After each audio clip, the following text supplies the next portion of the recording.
వ్యవసాయం చాలా వేగంగా మారిపోతుంది. ఇప్పుడు మనం పొలాల దగ్గర నుండి మన ప్లేట్లలోకి వచ్చే ఆహార ప్రయాణాన్ని పూర్తిగా మార్చేస్తున్న ఒక టెక్నాలజీ విప్లవం గురించి తెలుసుకోబోతున్నాం. ఇది కేవలం వ్యవసాయం గురించి మాత్రమే కాదు, ఇది మనందరి భవిష్యత్తు గురించి. 970 కోట్లు. ఇది ఊరికే ఒక నెంబర్ కాదు.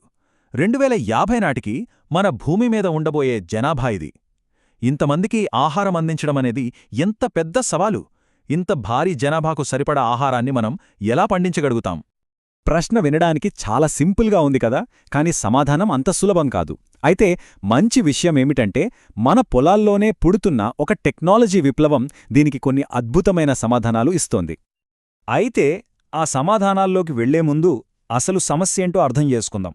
వ్యవసాయం ఇప్పుడొక కీలకమైన మలుపులో ఉంది. ఎందుకంటే మనం శతాబ్దాలుగా వాడుతున్న పద్ధతులు ఇకపై సరిపోవు. ఇంతకీ ఆ ఒత్తిడి ఎక్కడ్నించి వస్తుందో చూద్దాం. చూడండి, ఈ 4 సవాళ్లు అన్నీ కలిసి ఒక పెద్ద సమస్యగా మారాయి. ఒకవైపు జనాభా పెరుగుతోంది, వాళ్ళందరికీ ఆహారం అందించాలి. కాని మరోవైపు నీళ్లు తక్కువ, భూమి తక్కువ, దానికి తోడు ఎప్పుడు ఎలా ఉంటుందో తెలియని వాతావరణం. ఇప్పటిదాకా మనం వాడుతున్న పద్ధతులు ఈ సమస్యను పరిష్కరించలేవు. అందుకే మనకొక కొత్త, తెలివైన విధానం కావాలి. ఈ సవాళ్లనెదుర్కోవడానికే ఒక విప్లవాత్మకమైన పరిష్కారం వచ్చింది.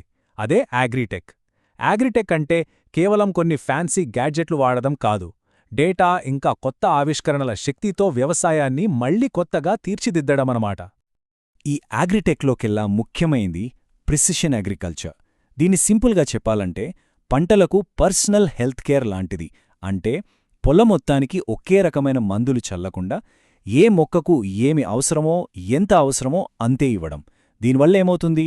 వృధా తగ్గుతుంది, దిగుబడి పెరుగుతుంది. మరి ఇంత ఖచ్చితంగా చేయడం ఎలా సాధ్యం? దీని వెనకున్న మ్యాజికే ఇంటర్నెట్ ఆఫ్ థింగ్స్ లేదా ఐఓటీ. ఇది పొలం యొక్క నాడీ వ్యవస్థలాంటిదన్నమాట.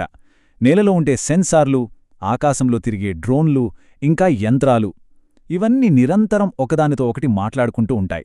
పొలానికి ఏమి కావాలో, ఎప్పుడు కావాలో ఖచ్చితంగా చెబుతాయి. సరే, ఈ టెక్నాలజీ అంతా బానే ఉంది, కానీ అసలు విషయమేంటి? ఇది నిజంగా ఏదైనా తేడా చూపిస్తుందా? ఖచ్చితంగా చూపిస్తుంది.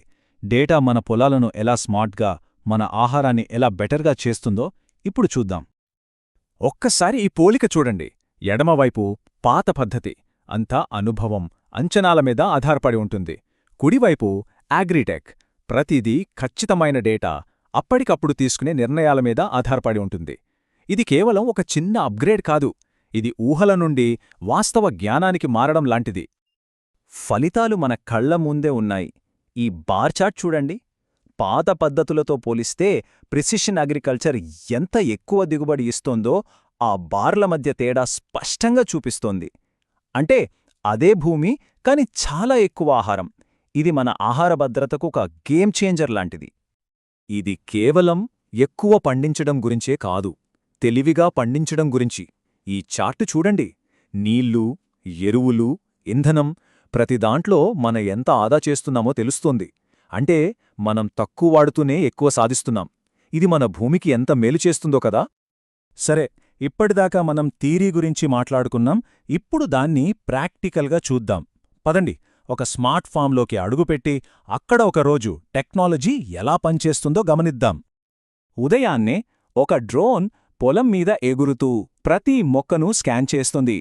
ఆ డేటాను ఆర్టిఫిషియల్ ఇంటెలిజెన్స్ అనలైజ్ చేసి ఏ మొక్కలకు కొంచెం నీళ్లు లేదా పోషకాలు కావాలో గుర్తిస్తుంది. ఆ తర్వాత ఒక ఆటోమేటెడ్ ట్రాక్టర్ అచ్చం ఒక సర్జన్లాగా కేవలం ఆ నిర్దిష్ట మొక్కలకు మాత్రమే అవసరమైనవి అందిస్తుంది, ఒక్క చుక్క కూడా వేస్ట్ కాకుండా. అసలు మ్యాజిక్ ఇక్కడే ఉంది. ఆకాశంలో ఉన్న డేటాని నేరుగా భూమిలో ఉన్న మొక్కల వేర్లకు పంపిస్తున్నాం. ఇది టెక్నాలజీ, ప్రకృతి రెండూ కలిసి పనిచేయడం లాంటిది.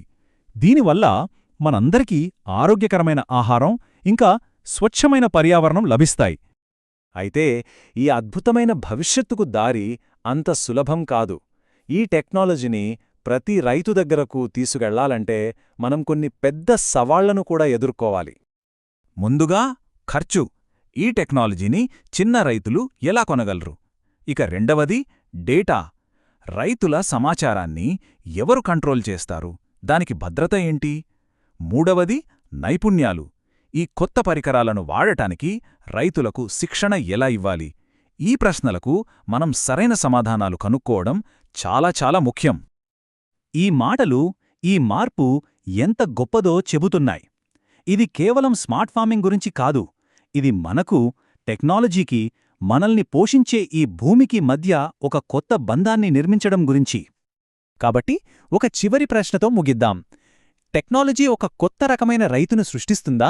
రేపటి రైతు నాగలితో పాటు ఒక టాబ్లెట్ కూడా పట్టుకుని పొలానికొస్తాడా? ఈ టెక్నాలజీ విప్లవం మధ్యలో ఉన్న అసలైన మానవ కథ ఇదే. దీని గురించి ఆలోచించండి.